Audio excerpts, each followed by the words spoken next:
Halo sahabat semua, salam sejahtera dan selamat datang di Forum Cinta Ratu Selasari. Arah yang hendak dituju forum ini hanya sebagai pelengkap pemahaman awal tentang hukum dan sosial. Semoga bermanfaat.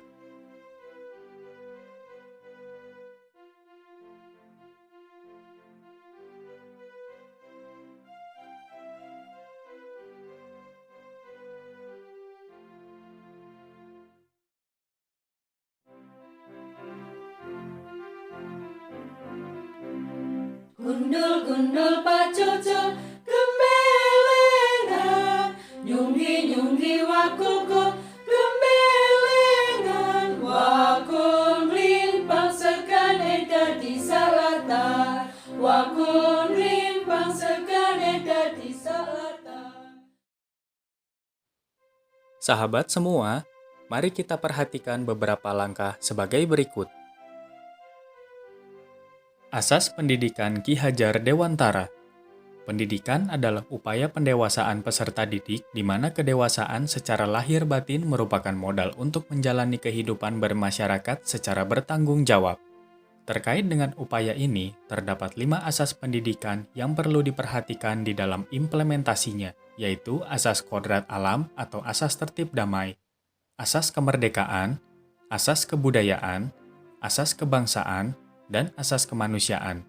Kelima asas pendidikan tersebut secara singkat dapat diuraikan sebagai berikut. Pertama, asas kodrat alam atau asas tertib damai.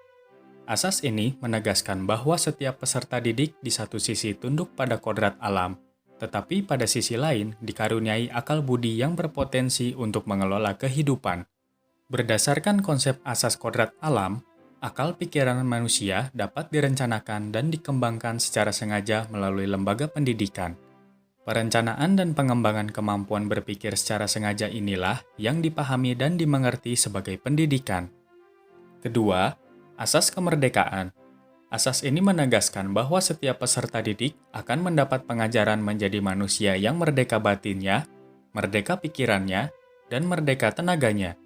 Dengan demikian, pendidik tidak hanya memberi pengetahuan yang perlu dan baik, tetapi juga mendidik agar peserta didik dapat mengembangkan sendiri kemandirian dalam belajar atau mengembangkan wawasan pengetahuannya. Ketiga, asas kebudayaan. Asas ini menegaskan bahwa setiap peserta didik diyakini secara kodrati adalah makhluk berbudaya. Oleh karena itu, pendidikan harus dilaksanakan berdasarkan nilai-nilai budaya, sebab kebudayaan merupakan ciri khas makhluk manusia. Kebudayaan sebagai hasil pemikiran manusia secara dinamis akan terus berkembang seiring dengan kehidupan manusia. Oleh sebab itu, kebudayaan harus selalu mengadakan penyesuaian-penyesuaian dengan tuntutan zaman. Keempat, asas kebangsaan.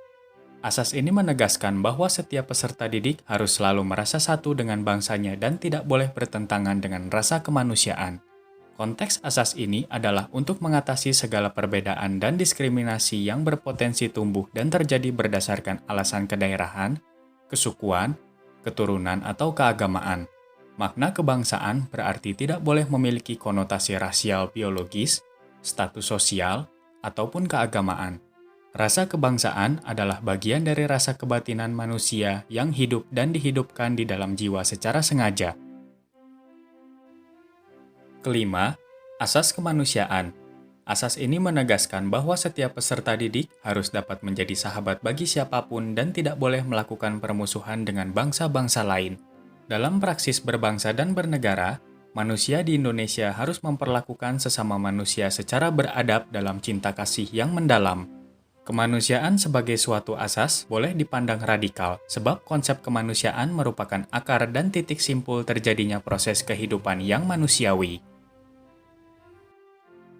Sahabat semua, mengingat keseluruhan narasi ini sepenuhnya hanya kutipan atau pensarian dari referensi yang telah disebutkan, maka untuk pendalaman dan pemahaman secara utuh dipersilakan membaca sumber aslinya.